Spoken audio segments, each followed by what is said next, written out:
Salut à tous et bienvenue dans cette nouvelle vidéo. Donc c'est vrai, ça fait très longtemps que je n'ai pas tourné, mais on va dire que j'ai perdu le goût à la lecture en ce moment car j'ai eu des petits moments de bas. Mais maintenant tout va mieux et du coup j'ai repris ce goût de la lecture et j'ai commencé à reprendre la lecture avec ce livre qui est le livre Avant toi de Jojo Moyes. J'espère que je le prononce bien, voilà. Donc ça parle... donc c'est l'histoire d'une jeune femme, Louisa Clark, qui est une femme pleine de vie, très bavarde, tout ça, qui adore sa vie car elle est entourée de sa famille, elle vit avec sa famille, son père, sa mère, sa sœur, donc son neveu, donc qui est le fils de sa sœur. Elle a un copain et elle a un travail qu'elle adore, mais malheureusement, le café dans lequel elle travaille va fermer et du coup elle va se retrouver au chômage et être obligée de trouver un autre travail car, car sa famille n'a pas beaucoup d'argent, donc elle va devoir trouver un travail pour pouvoir subvenir à leurs besoins et aider sa famille. Donc elle va aller dans une sorte de... ouais, dans Pôle emploi je crois. Bon, elle va aller rechercher en gros elle va aller chercher un travail. Mais tout ce qu'on lui propose ne lui plaît pas du tout. Elle a essayé plein de choses et rien ne lui plaît, rien ne lui correspond. Et elle va commencer à perdre espoir quand un jour vient une demande d'emploi en fait. Et du coup Louisa va tenter sa chance même si elle n'est pas sûre de pouvoir avoir le poste car il s'agit de aide-soignant. Donc elle va quand même essayer, hein, donc elle va se rendre au rendez-vous. Et là, une jeune femme va l'accueillir dans une grande maison, donc synonyme de richesse, hein, donc tout transpire la richesse dans cette maison. Voilà. Donc Louisa va se sentir quand même un peu oppressée, donc elle va pas du tout se sentir à sa place, mais elle va quand même essayer de tenter sa chance. Donc la dame lui explique que en fait le travail qu'elle va faire consiste en gros à être là moralement pour son fils William, qui est un tétraplégique suite à un accident. Et du coup, elle va pas du tout s'occuper de tout ce qui est médecine. Donc tout ce qui est, par exemple, l'aider à manger, tout ce qui est donner les médicaments, lui donner son bain. Elle ne s'occupe absolument pas de ça. Il y a quelqu'un d'autre qui est fait pour ça. Donc elle va juste être là pour être sûre qu'il ne lui arrive rien durant ses journées. Comme ça, s'il y a un problème, c'est à elle de prévenir soit les parents, soit le médecin. Donc voilà, elle va être là pour ça. Donc à sa grande surprise, elle obtient le travail. Et par la suite, elle va rencontrer ce fameux Will. Donc le premier accueil, on va dire qu'il n'est pas de ce qu'il y a de plus agréable, car il va un peu se foutre d'elle. Voilà, clairement. Il va faire genre qu'il est quelqu'un de complètement fou, on peut dire, voilà. Et voilà, en gros, il l'a fait marcher dès les premiers jours. Donc les jours s'enchaînent, et la relation entre Louisa et Will est toujours aussi nulle. Will refuse de communiquer avec Louisa, et du coup ses journées sont vraiment très longues car elle ne parle à personne, elle est toute seule avec lui dans la maison, sauf quand le médecin vient s'occuper de Will.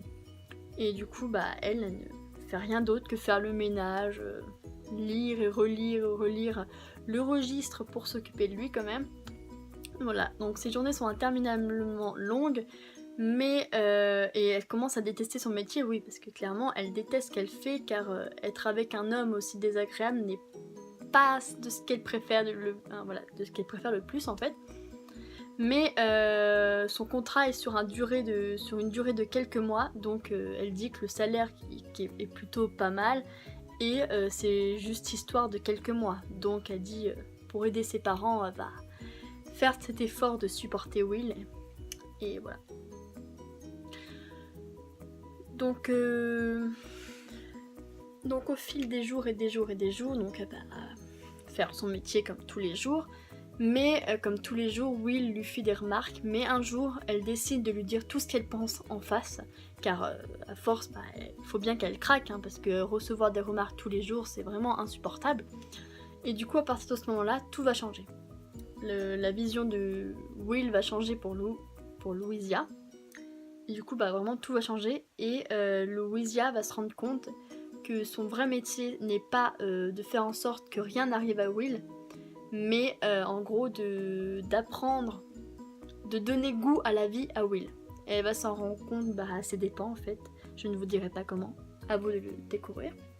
Mais voilà, en gros, prendre ce métier, elle va prendre ce nouveau métier quoi à fond et faire en sorte de réussir à rendre la vie de Will un peu meilleure. Donc voilà, et comme vous pouvez imaginer, va se suivre une histoire d'amour, mais voilà. Donc alors, j'ai commencé ce livre en connaissant déjà la fin, car non, je ne suis pas devin, hein, même si j'aurais bien aimé, mais c'est que j'ai vu le film avant le livre. Oui, je sais, je devrais être brûlée en enfer pour ça, mais je pense que je n'aurais jamais acheté ce livre si je ne l'aurais pas lu en livre.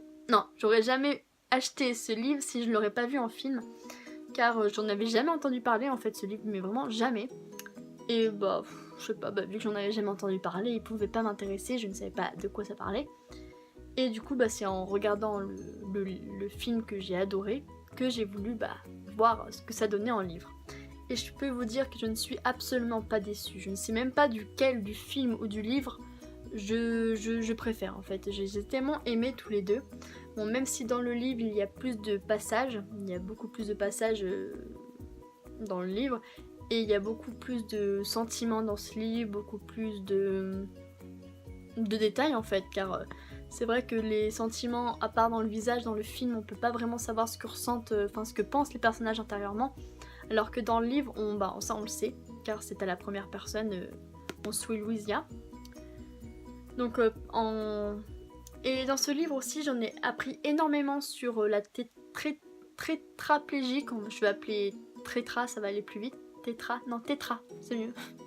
Voilà, j'en ai appris énormément sur la tétraplégique.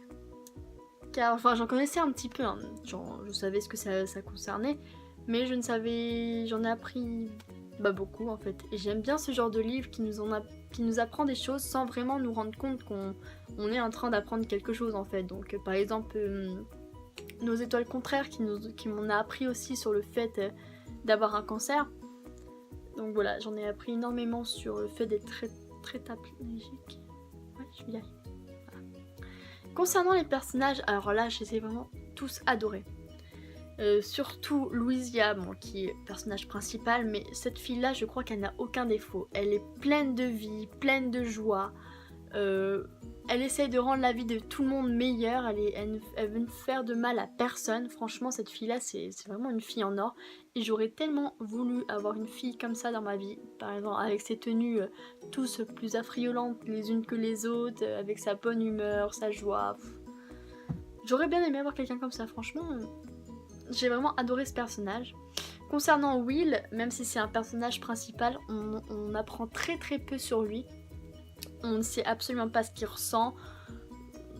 On ne sait rien du tout en fait de son ancienne vie. En fait, on sait plutôt ce qu'il ressent. On sait aussi, on sait un peu qu'il souffre. Mais voilà. Mais j'ai beaucoup aimé ce personnage aussi parce qu'on voit que malgré sa souffrance, malgré qu'il n'ait pas la vie qu'il avait voulu, qu'il avait toujours rêvé, on voit qu'il essaie de rendre la vie de Louisia beaucoup meilleure, de la changer en mieux en fait. Car Louisia est une personne qui reste dans son cocon en fait, qui a toujours les mêmes habitudes, qui ne change pas en fait, qui ne sort jamais de son cocon.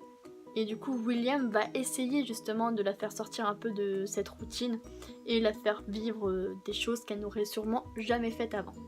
Donc voilà, c'est pour ça que j'ai vraiment adoré ce duo, il est vraiment génial. Voilà. C'est un duo très touchant et ce livre m'a fait énormément pleurer car en commençant ce livre, on n'imaginait sûrement pas cette fin. Non.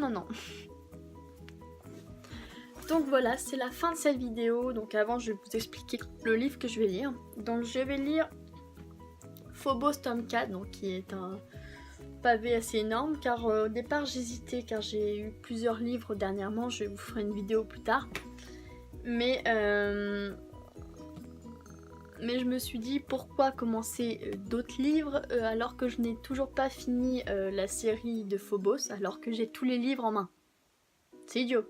Donc là c'est pour ça que j'ai décidé de lire le tome 4, car comme ça me permettra de connaître enfin cette fin et de vous faire une vidéo prolongée sur tous les tomes, sans spoiler bien évidemment, mais de vous dire à peu près ce que j'ai ressenti durant tous les tomes en fait, et voir un peu l'évolution que moi j'ai sentie dans ces livres quoi. Voilà.